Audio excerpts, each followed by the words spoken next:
January diidamii fi jaha Rajaba diidamii jaha akka tokko taate dubbiin gartanii tummaan fadii qabaannaan hojiin quraana man dhorkitu hayyama rabbiitiin anaa fi ijoolleen tiyya namni sadii karoora waggaa sadii keessatti quraana buufnee jirra.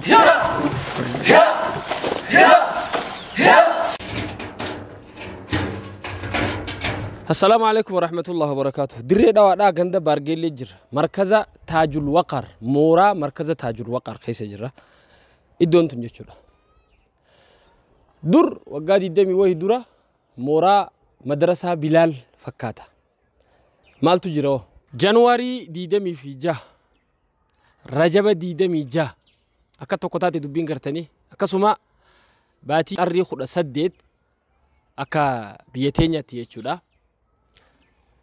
مورا mana barumsaa goorroodha keessatti barattoonni keenya kun eeyba qaba. Manni barumsaa kun barattoota 300 waggaa 3 takkaa eeyba waan ja'an quba kaayeen beeku laalaniiti illee beekan. Kanaaf guyyaa kana guyyaa maqaa isinii dhoyne kana barattoota kana akkasuma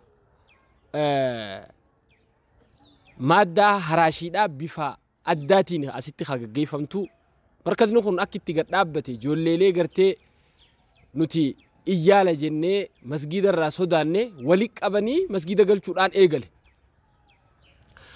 هاون من قدون نموتا بيا نمت إبسدي بكتكتي برمسي ثانية أماس تفسير القرآن ورد إبسدي ينكون جشورا تلاوة دافي حفظي الآن أي بإساني كيف تشودي مني ويا خنا كرفتني وبالله التوفيق. السلام عليكم ورحمة الله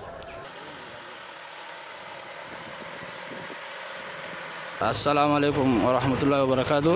أنا شوفيرا ويا حجة هذا halkan barataadha qaroora waggaa 3 keessatti quraana buusuu dandeetiin jira barataa markaza taajul waqaari tummaan fadii qabaannaan hojiin quraana man dhorkitu eeybatii yarraa nafina. Assalaamu alaykum wa rahmatullahi wa barakatuh. أن دربوتو مادة هراشي غندا بارجيلي مركز تاج الوقاري. الحمد لله هيما ربيتين أنا في جولين تيا نمني سدي كرورة وقا سديه خيستي قرآن بوفني جرة تكا نخيسا حفظي دان اي بفهمتي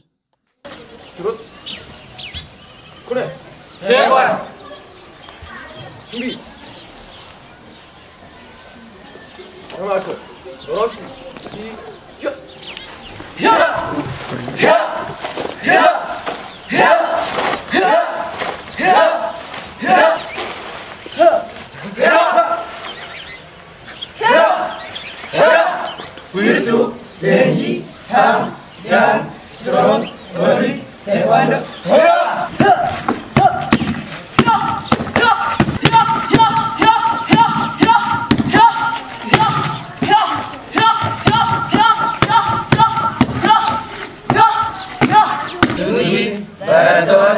Fabian Strong, Wali Tewanda TV, kan markaza Tajul Waqar. Markaza Tajul Waqar. Januari diidamii barakuma nama diidamishan guyyaa kada eebawaan qabnuuf durraa nafina iddoo eebaa birreedawaa mana barumsa garroo fi butujiiti. Assalamu alaikum warahmatullahi wabarakatuh.